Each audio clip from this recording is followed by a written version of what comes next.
Have you ever stood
if you press forward, something will go wrong? Have you ever faced a relationship that puzzled you, a job that seemed perfect, or an offer that felt like a dream? But just as you were about to commit, your heart pounded, your hand hesitated. No voice spoke, no alarm sounded, only a strange silence pulling you away. That wasn't fear. It was primal intuition, a voice from a deeper part of you beyond thought, speaking up to protect you from what you couldn't yet see. And then, time passed. You looked back and saw clearly. Had you taken that step, it might have led to the wrong path, a draining spiral, a loss you couldn't recover from. You weren't lucky or clever. You were held back by a force. Silent, patient, asking nothing of you but to trust that unspoken feeling. Imagine you're about to sign a contract with a major company. High salary, great reputation, dream position. Everyone congratulates you. You're ready. But as you bring pen to paper, an uneasy feeling wells up. You pause. No clear reason. You ask for more time. Weeks later, the company is embroiled in scandal, mass resignations, toxic culture revealed, reputation crumbles. Then you understand, you were pulled back from the edge without even knowing. This isn't a rare story. Many people have said, "I don't know why I didn't do it, but something held me back, and I'm grateful." Carl Jung believed we are guided not only by our conscious mind, what we know and control, but also by a deeper layer, the collective unconscious, made of instincts and archetypes. These appear through rituals, symbols, and primal imagery from the earliest eras, repressed by awareness. We can't consciously access them, but we feel them deeply.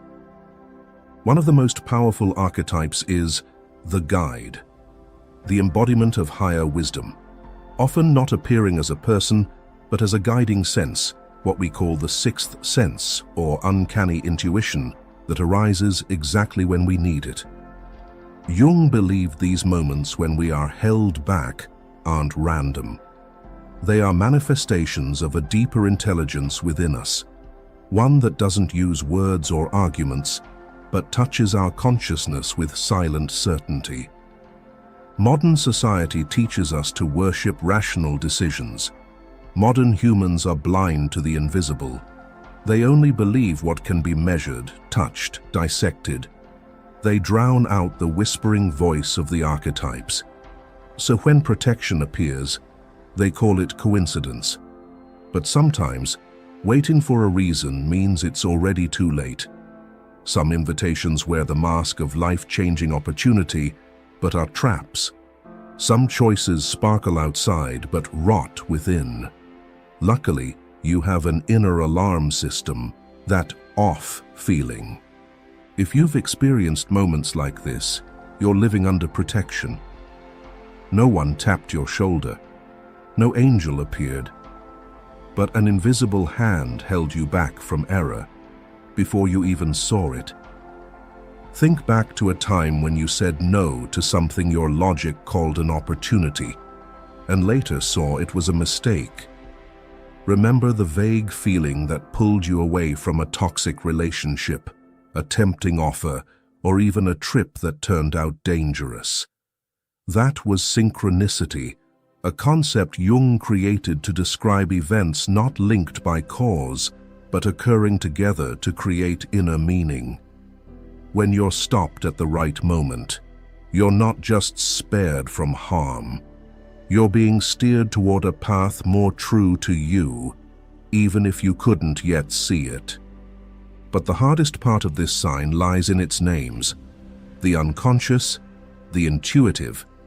You won't have immediate proof. Others may doubt you. You might ask yourself, am I just being too sensitive? But over time, through the outcomes of your intuitive choices, you'll realize true protection doesn't come from reason. It comes from a place in you still connected to the sacred. Jung once said, "Until you make the unconscious conscious, it will direct your life and you will call it fate." If you learn to listen to the wordless signals from deep within, those instincts urging you to stop, you begin to awaken from the blind fate people think they cannot control and step into a life of guidance and light. Sign 2. Peace that doesn't come from logic. But not every moment gives you time to weigh your options or walk away. Sometimes, everything collapses before your eyes. You don't get to choose or escape. Your only option is to stand still in the eye of the storm.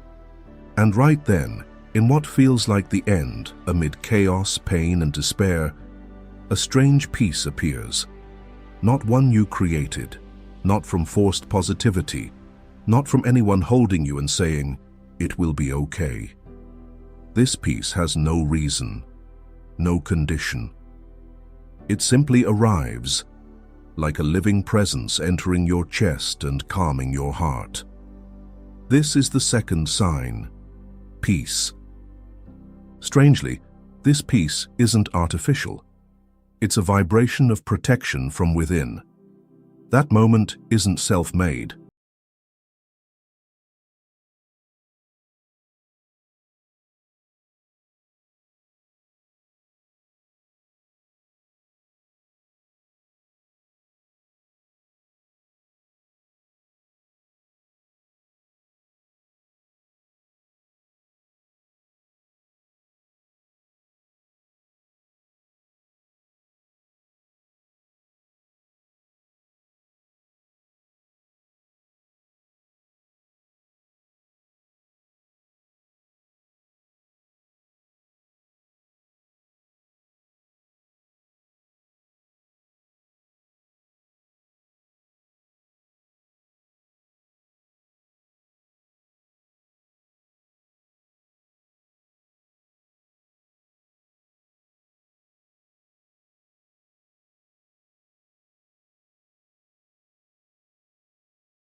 Many believe healing must show as action, writing goals, working out, and learning new skills. But the deepest healing often comes the moment you accept your pain and stop resisting it. In that conscious surrender, a space opens, not for escape, but for support. And you realize, you don't need to earn your safety. You already have it. The beautiful part is, this force doesn't only act in silence. Once you begin to accept it, to listen, to live in tune with its frequency, it begins to speak to you. Not in human language, but in signals, in what seem like random details. You start to see, the silence you once experienced wasn't the absence of the sacred. It was the pause before a new kind of communication. That's when the third sign emerges. The outer world begins to whisper back, as if the universe is answering what you haven't yet dared to say aloud. Sign 3. Strange coincidences arrive at the right time. These signals don't arrive with thunder.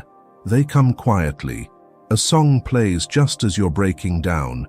A phrase overheard at a cafe answers the exact question you've been asking silently. Or a stranger's glance is so tender, it makes you feel seen, understood, without a single word. Modern people live in a world too loud. It rarely allows time to look inward. It makes us believe that everything needs proof, logic, and structure. But some things aren't meant to be analyzed. They're meant to be felt. And once you begin to notice them, you can't unsee them. It's a feeling, a subtle tremble beneath your skin when nothing visible has changed. It's the silence before something happens. And yet in that silence, something has changed. It whispers through absence. The car that didn't hit you, the phone call you didn't make, the night you chose not to walk that street.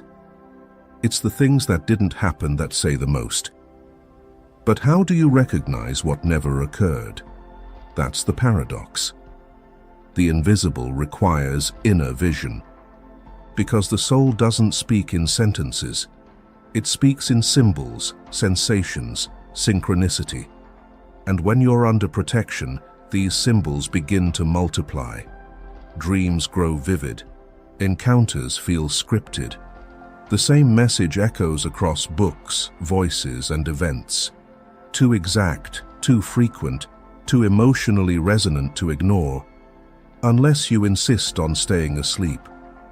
And here's the thing, the more you recognize these signs, the deeper you step into individuation.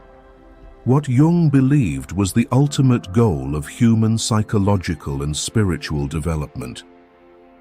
Because when you listen to the signals of the universe, you accept that the ego is not the center. You accept there is a larger self living through you. You are communicating with the collective unconscious, where all human souls connect. Jung once said, "Intuition does not denote something contrary to reason, but something outside of the province of reason." It teaches you that being surrounded by people doesn't mean you're not lonely. That having a high salary doesn't mean you're not burned out. That being praised doesn't mean you're on the right path. Intuition teaches you to choose what's right for you, even if it means letting go of what looks desirable. Look back on your life. Maybe you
Purpose starts to guide you, but only if you have the courage to listen, not with your ears, but with the part of you that has been burned and still survived.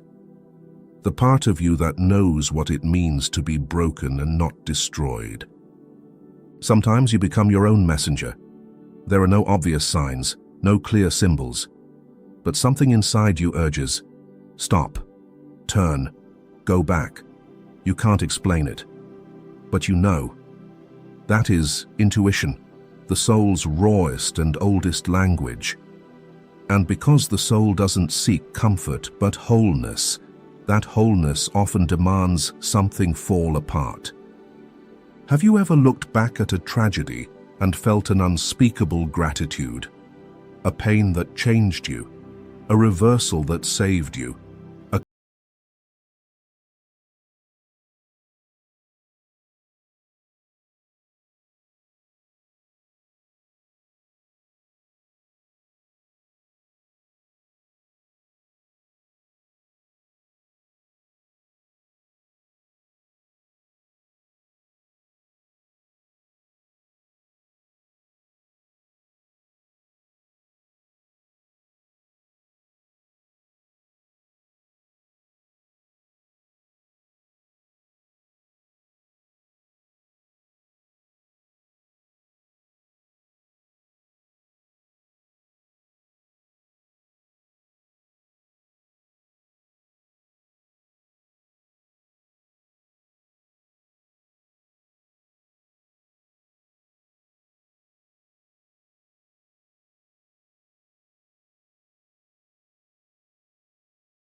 a wordless knowing, a remembering not of something learned, but of something you are. But here lies the danger. This path requires bravery, because synchronicity isn't decoration. It's direction. It's the self-correcting your course. But its messages are never literal. It's not GPS. It's a compass. You must interpret. You must feel your way forward, and most won't. They retreat into the comfort of what's visible. They demand logic where it doesn't belong. They kill the symbol with analysis. The ego craves truth, but truth destroys truth. So when everything you've built begins to rot, don't run. That decay might be your rebirth. That silence might be the first sound of a language you haven't yet learned, a sacred dialect spoken in symbols, in darkness, in pain. If you're hearing this, you've likely tasted that unraveling. You've sat in a room that once held your joy and heard only echoes. You've touched a face you loved and felt the coldness of something already gone. You've stared at your reflection and whispered, "Who am I now?" And in that whisper, you were not alone. That was not despair. That was ego awakening. Protection is not found in rebuilding what was lost. It's found in surrendering to what you are becoming. And if you trace it far enough back, you'll see it always leads to you. This cannot be proven. It can only be felt in the skin, the bones, the electric stillness between thoughts. Protection is not avoidance. It is confrontation, the kind that makes healing possible. And this healing is not gentle. It's raw. It's wild. It doesn't ask your permission. It shows up in dreams as symbols you can't decipher. It moves through relationships as mirrors, forcing you to see your shadow projected on others. It reopens old wounds not to bleed, but to breathe. It speaks in archetype, in looped patterns that challenge the straight lines of reason. When you're protected, you're led through discomfort, déjà vu, the uncanny. You're drawn to the same kind of people, the same drama, the same emotional vortex over and over. Not because you're broken, but because something in you wants to break open. That's the signal. The repetition with intensity is not punishment. It's a doorway, an invisible invitation to finally finish what was left undone. There is no protection more sacred than the kind that brings you back to what you tried to escape and gives you the tools you didn't have the first time. The people who reappear in your life aren't the same, and neither are you. This time, your hands don't tremble when you speak. This time, your boundaries are built from truth, not fear. This time, you don't seek to be understood. You seek to understand. And that shift, subtle as it seems, is transformation. It's proof that protection is now working from the inside out. Most importantly, the more true you are to yourself, the clearer your intuition becomes. Jung once wrote, "The privilege of a lifetime is to become who you truly are." Each time you live your truth, you peel off a layer of noise, expectations, fears, illusions. And in the quiet that remains, intuition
I am not what happened to me. I am what I choose.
And then, when you emerge, you tell your story not with bitterness, but with calm.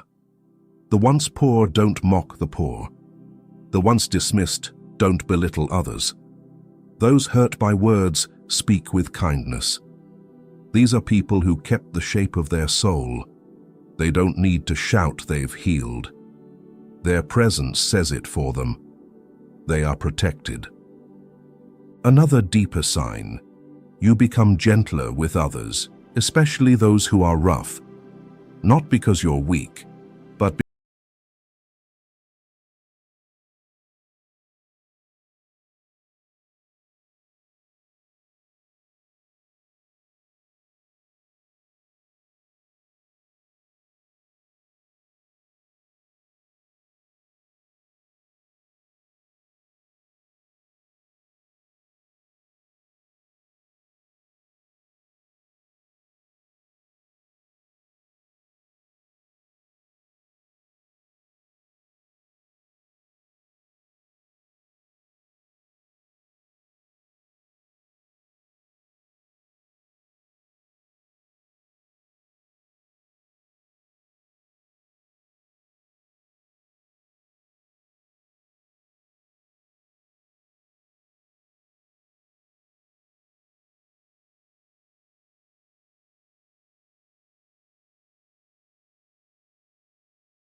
is truly without ever falling into despair. But the difference, what allows some to rise again with clear eyes and tender hearts, is not that they were stronger. It's that they were never truly alone. Carl Jung once said, "In all chaos, there is a cosmos. In all disorder, a secret order." And even in the darkest moments, there is an unseen order gently lifting you up. Whether you call it the universe, God, soul, or the collective unconscious, or call it nothing at all, one truth remains: you are being protected. Not from pain, but from losing yourself. Not from wounds, but from numbness. Not from failure, but from spiritual death. If any of these signs spoke to you, if you've ever felt a quiet voice stop you in time, if you've felt a strange peace on your worst days, if you've received a sign no one else could understand, and if, after everything, your heart is still soft, then congratulations, you are not walking alone. Don't call these signs an ending. Call this the moment you stop waiting for signs and start realizing you are the message. If this experience whispered a truth you didn't know you needed, honor it. Breathe with it. Let it move through you.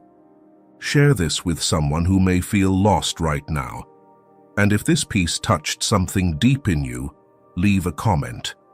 I want to know what stirred within you. If you found value in this, don't forget to subscribe and turn on notifications so you won't miss the videos that help you better understand psychology, humanity, and yourself. Who knows? The next one may arrive exactly when you need it most.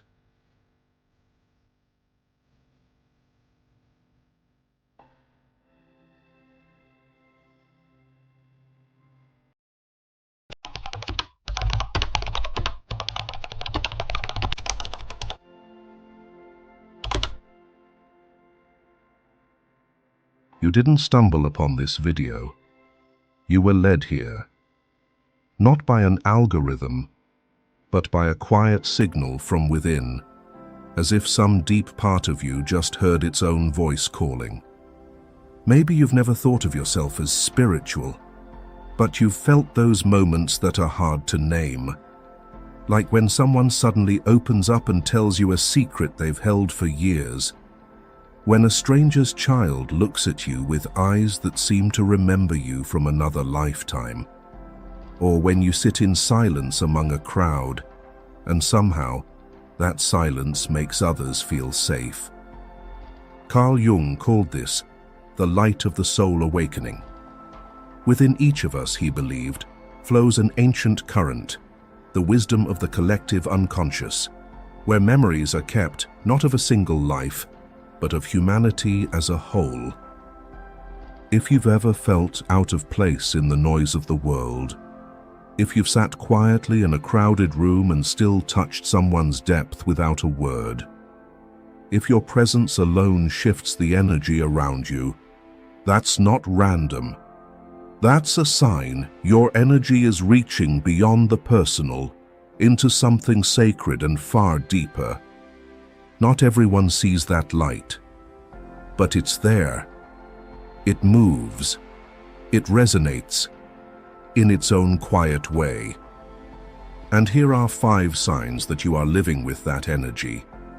A kind of light soft enough to comfort, strong enough to transform, and real enough to awaken someone's soul without saying a single word.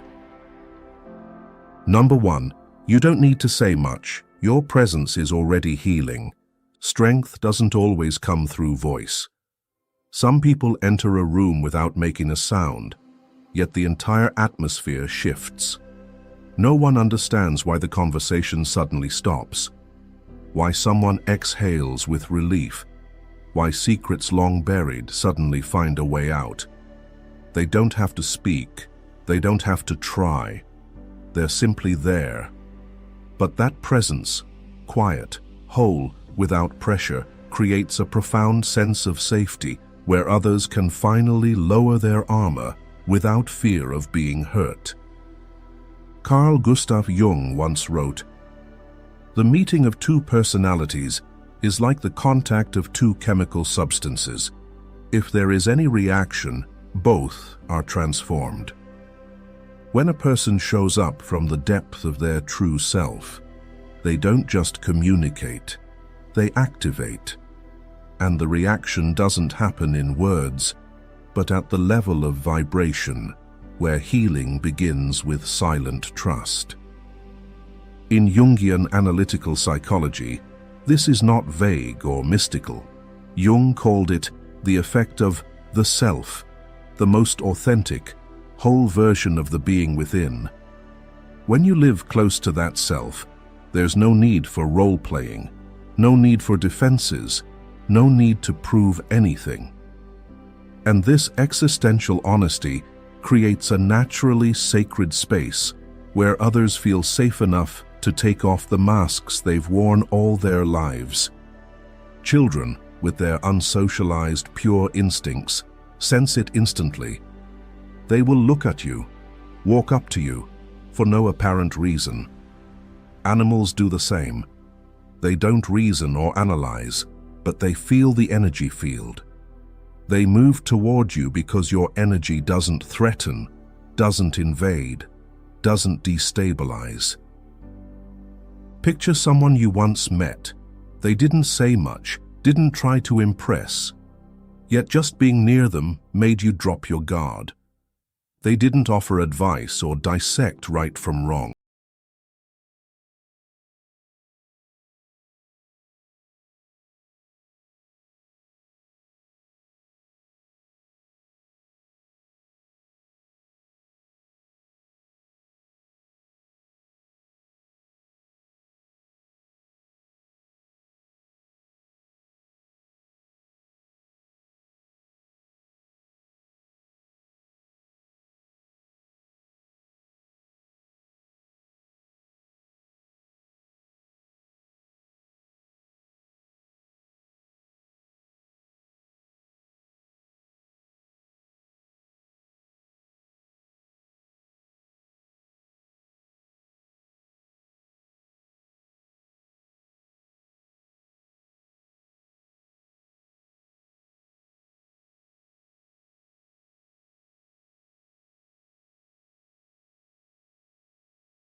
intimate relationships, a teacher with grounded energy can quiet a whole classroom without raising their voice. A companion in crisis, who doesn't say much but stays present, may become the safest place for someone who is hurting. Jung wrote, "Knowing your own darkness is the best method for dealing with the darknesses of other people. You can soothe another's pain not because you're stronger, but because you've faced your own darkness and it no longer controls you. When you learn to do nothing, to stop trying to change others, to withhold unsolicited advice, that's when you begin offering the deepest healing energy. Not everyone can do this, because it requires a long inner journey, making peace with your own wounds, flaws, and fears. But if you've walked, or are walking, that path, if you no longer feel the need to impress, no longer hide your vulnerability, no longer flinch when someone opens up to you, then know this: your presence is a gift. You don't have to be a healer. You don't need the title of expert. You just need to be fully, honestly yourself. As Jung wrote in Memories, Dreams, Reflections, the privilege of a lifetime is to become who you truly are. In a world where everyone is rushing to find their voice, some come simply to listen. In a society where people are busy leading each other, there are those who show up like a lamp, not just illuminating, but reminding others they too have a light they can ignite. If you are one of those people, then maybe you already carry the first sign of a powerful spiritual energy. And maybe, just maybe, your quiet authenticity is the kind of healing that requires no effort at all. Number 2, you sense what no one says. If your presence can heal without words, then your intuition is the silent language your soul uses to sense what has never been spoken. In the previous section, we spoke about grounding energy, the kind that puts others at ease just by being near you.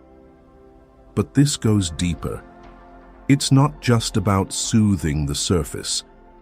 It's about sensing the currents churning beneath it. You don't need anyone to say it out loud. You don't wait for things to explode before noticing something's off. You just know, from the start. And it's not some vague hunch. It's Jungian intuition, a kind of spiritual sensor that reaches into the collective unconscious, where human emotions, even when buried, still seek to be heard. You walk into a room and suddenly the air feels heavy. No one looks tense. Everyone's still smiling, still polite. But you sense something just happened or is being carefully hidden. Someone says, "I'm fine," and you smile back. But deep inside there's a wave of knowing. No, they're not. According to Jung, intuition isn't emotion. It isn't logic either. It's a secret path leading directly to the deep layers where the mind whispers in the dark. And if you often pick up on what others are trying to conceal, you are already walking that path. Think back to those moments you felt uneasy in a quiet room, or when you met someone and instantly sensed something was off, not because of what they did, but because their energy didn't match. That's not imagination. That's how your body and your unconscious speak to the world in a different language, not with words, but with frequency. Jung called this ability perception.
someone laughed too loudly. These are not coincidences. You are reading the unconscious. And the unconscious, even when repressed, always finds a way to speak through the smallest detail. In psychotherapy, this ability is seen as a key to understanding the client beyond words. Jung once recounted working with a patient who showed no progress, and he couldn't figure out why, until he had a dream in which the patient was being swallowed by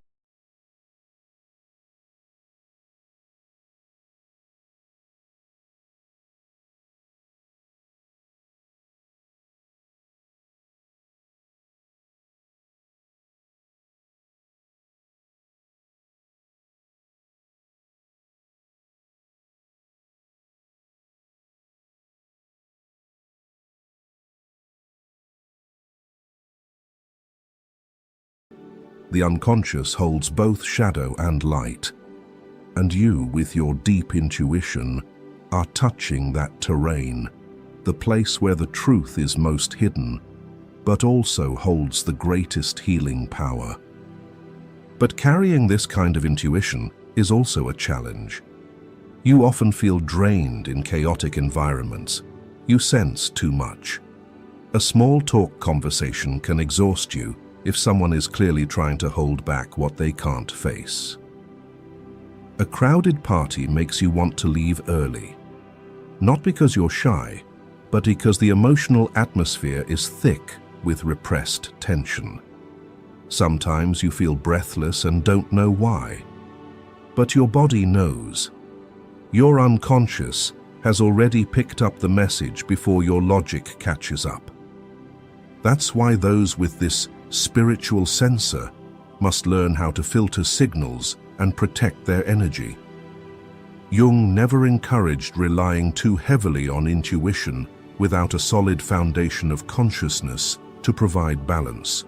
Intuition without boundaries can pull you into other people's pain. Jung called the process of mastering this individuation the integration of your whole self, conscious, unconscious, shadow, and light. Only then does your intuition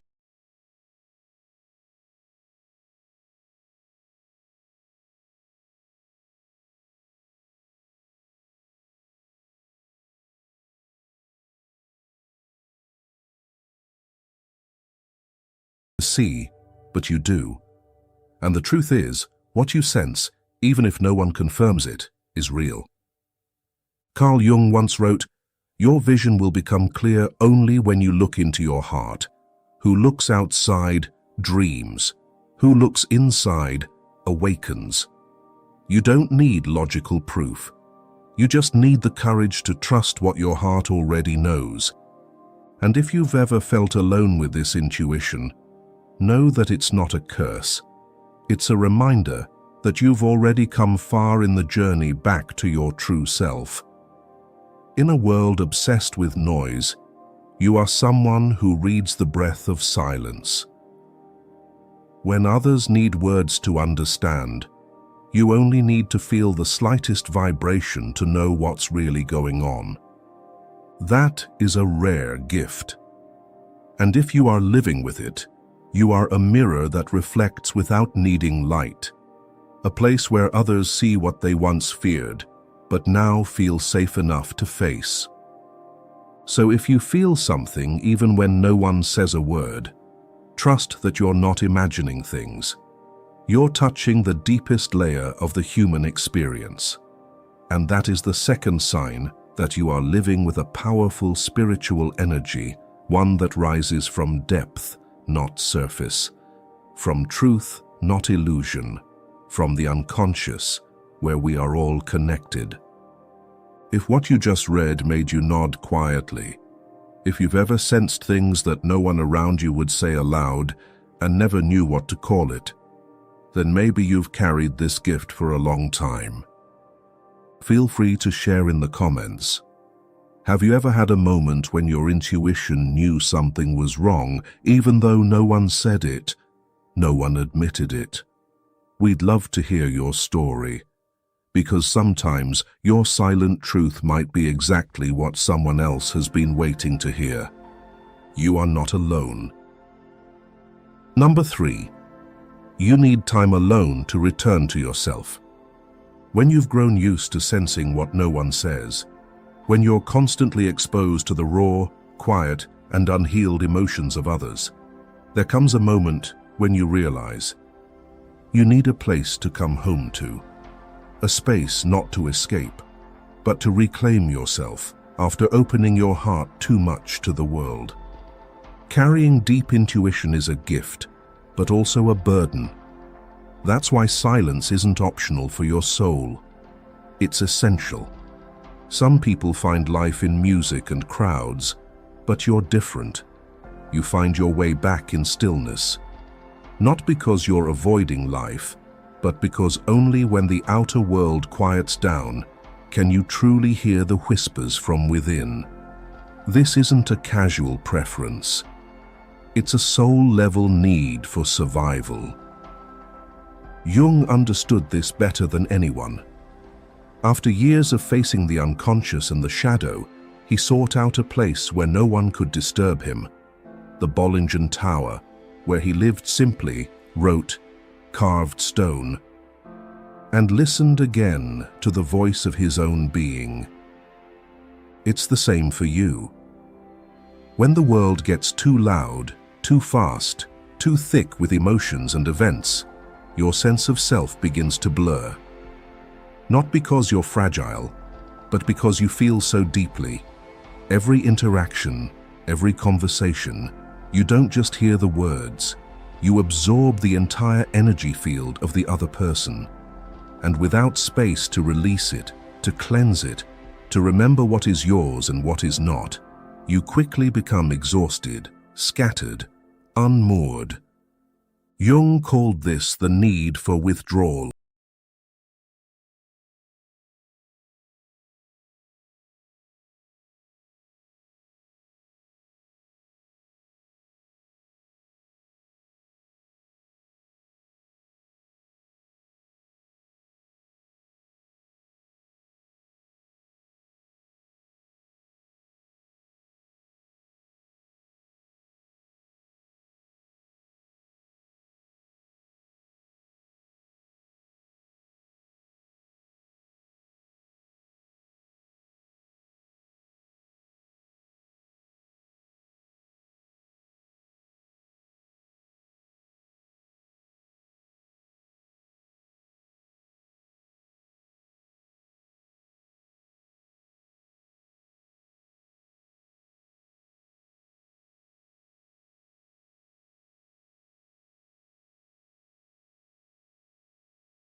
Energy field.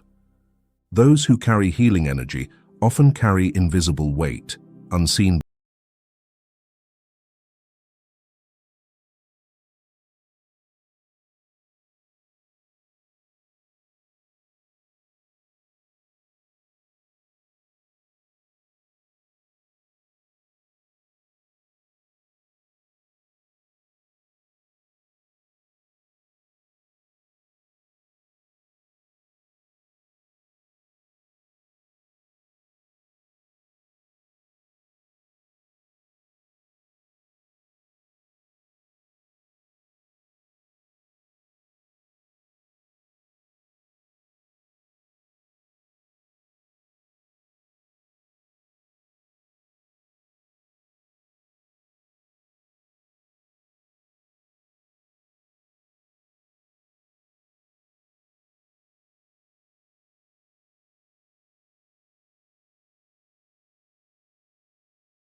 because only when you're deeply connected with yourself can you connect truthfully with the world.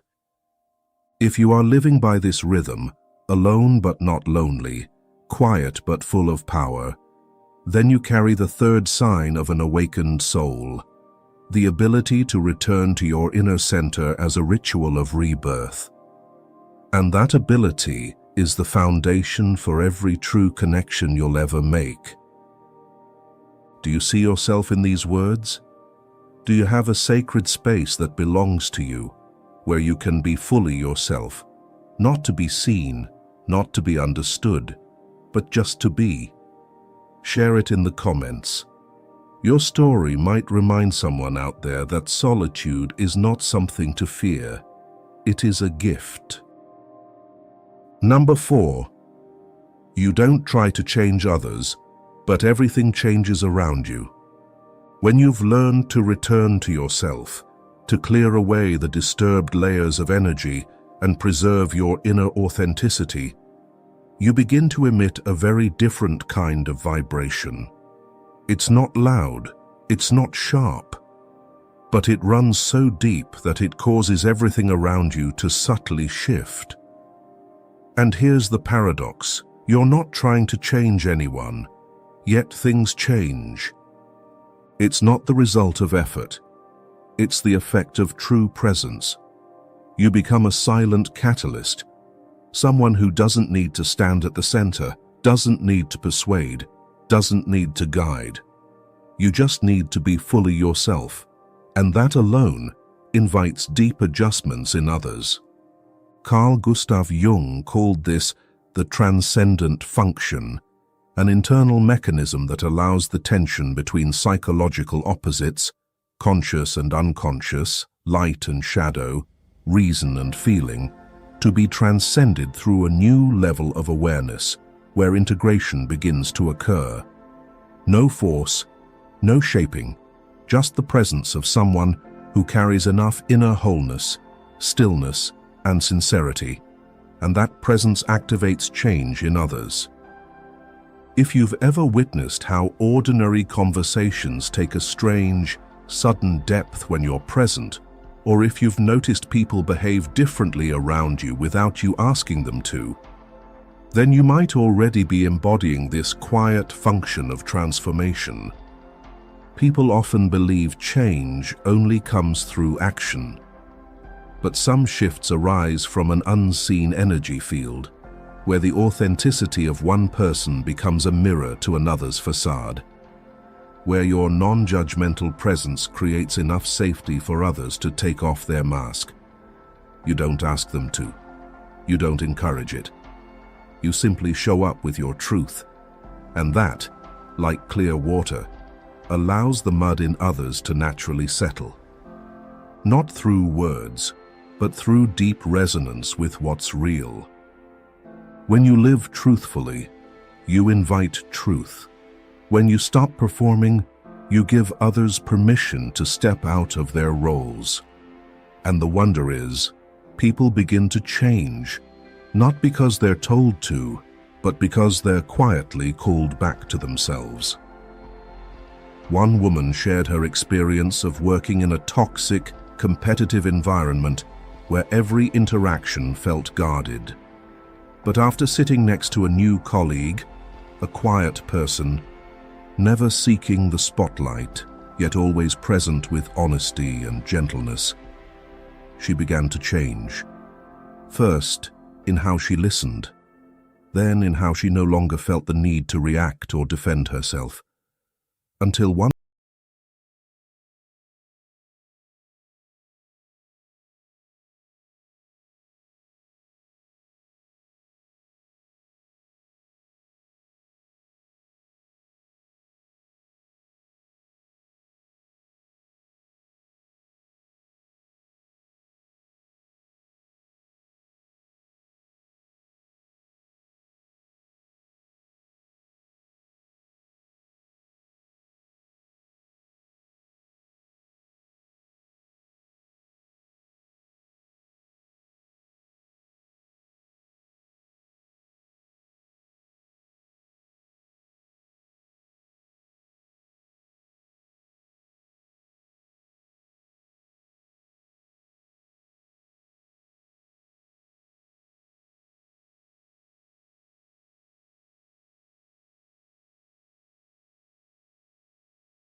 feel torn, pretending, or afraid. It's your inner wholeness that creates the safe field in which others begin to thaw.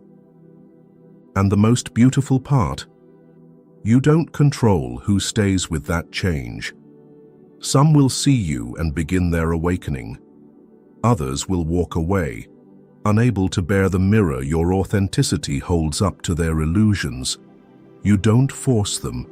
You don't cling to them, because you know your impact doesn't come from holding others close. It comes from holding yourself steady.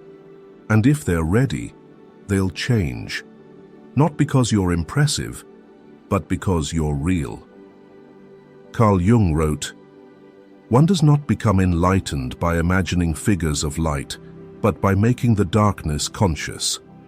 You don't help others by shining light on them, but by being a lamp, not aiming at anyone, but real enough that those in need of light will find their way."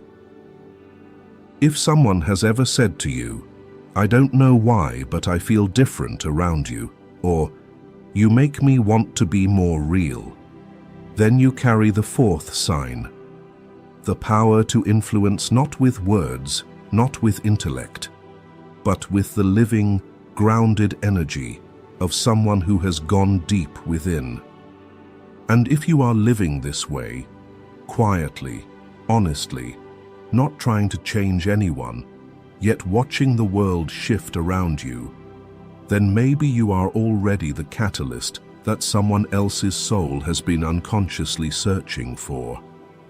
Have you ever seen someone change just by being around you, not because you tried, but because you were simply living your truth? Share it in the comments. Stories like these, quiet but powerful, are proof of one thing: the deepest impact doesn't come from control. It comes from the courage of simply being who you are. Number 5. You attract experiences and people who reflect your inner evolution. Not all impact is visible. Like a stone dropped into still water, you can't grasp the ripples, but you can see the lake shift. You are the same. When you show up in your true presence, you don't just change others, you shift the entire field around you. And sometimes it happens so quietly that you only notice it in hindsight. Old relationships no longer fit. Old conversations start to feel hollow, and things that once excited you now feel off-key. But don't mistake this for loss. It's not something going wrong. It's the natural reconfiguration that happens when your frequency changes. Carl Jung called this phenomenon synchronicity, meaningful coincidences, events that seem random, yet carry profound messages reflecting your inner state. In Synchronicity, a causal connecting principle, he wrote, "Synchronicity is an ever-present reality for those who have eyes to see." As you walk deeper into the process of individuation, you no longer need to search externally. Things begin to find you, not because you need them, but because you are them. Your vibrational field becomes an open invitation, drawing in people, experiences, and opportunities that resonate. No force, no chase, just resonance. Think back to a time you met someone unexpectedly, and within moments felt like you had known them forever. There's no logic to explain that familiarity, but your soul knows. Or remember the moment you finally let go of something that no longer felt right, and days later, a new door opened, quietly, perfectly aligned. That is synchronicity in motion, not the superficial law of attraction, but a deep reflective principle where inner truth and outer reality begin to mirror each other. Jung said, "Until you make the unconscious conscious, it will direct your life and you will call it fate." When you're unaware of your inner landscape, you get pulled into cycles, painful relationships, unclear situations. But when you bring your unconscious into the light and live in alignment with yourself, the world outside clears like a fog lifting from a mirror. You stop attracting relationships rooted in fear of abandonment. You begin drawing in connections based on wholeness. You're no longer pulled toward opportunities that ask you to betray yourself. Instead, you're invited into journeys that honor who you really are. And sometimes, this happens silently. Someone leaves, a job ends, a dream loses its pull. Don't cling. That's not an ending. It's a vibrational clearing. You may have gone through a phase where everything felt like it was falling away. And strangely, you didn't panic. You felt peace. That's a clear sign your energetic field is reshaping. What no longer matches simply can't stay. Like tuning a radio, once you change the frequency, the old music doesn't play. Not because you hate it, it just no longer resonates. The more authentic you become, the more selective you feel, not from judgment, but from natural refinement. You enter a space and feel immediately whether the energy feeds you. You meet someone and sense, this is deep, or this is just another old loop. Your intuition becomes a finely tuned compass, guiding you toward experiences that precisely reflect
uncanny experiences as if the universe were whispering in your ear, then know this. Your energy is a rare gift in a world that's forgetting how to listen to what runs deep. You weren't meant to live like everyone else. You don't need to be special by any external standard. You are special because you are real, because you don't reject your own depth, because you move quietly with a frequency no one ever taught you, yet everyone around you can feel. And if you sometimes feel out of place, lonely, or misunderstood, remember this: real light doesn't have to be dazzling to have value. It only needs to be true. Carl Gustav Jung once wrote, "Who looks outside, dreams. Who looks inside, awakens." And you are already walking that path of awakening. Not loudly, not for show, not for recognition, but by simply choosing day after day to return inward, to stay honest, and to live in alignment with your own frequency. In